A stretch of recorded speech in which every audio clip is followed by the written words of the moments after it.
স্বামী মরা দিয়ালা জাগাইও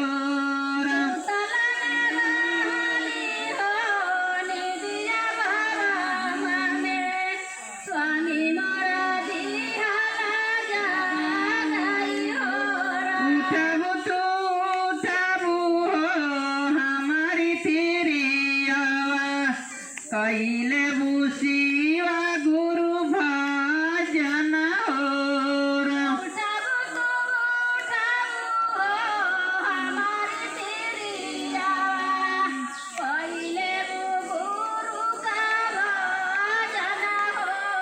उठाबो तो उठाबो हमारी तेरी आवाज़ कइले बुसिवा गुरु भजन और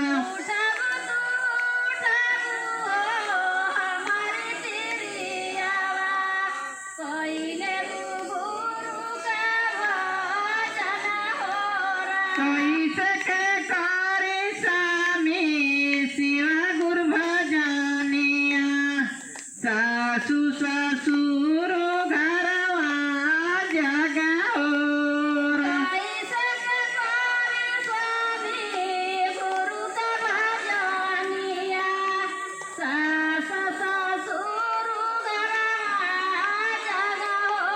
कैसे के करे स्वामी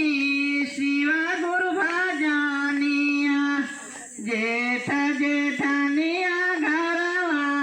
जगा और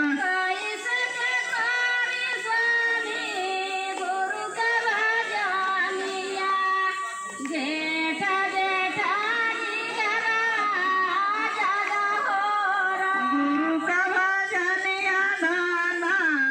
मने मने होला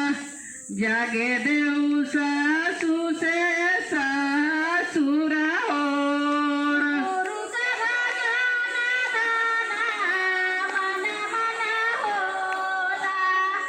जागे देवो सासु से ससुरा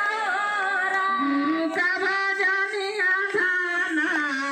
मने मने होला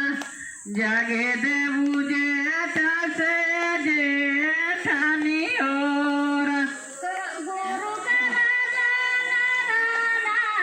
मन होला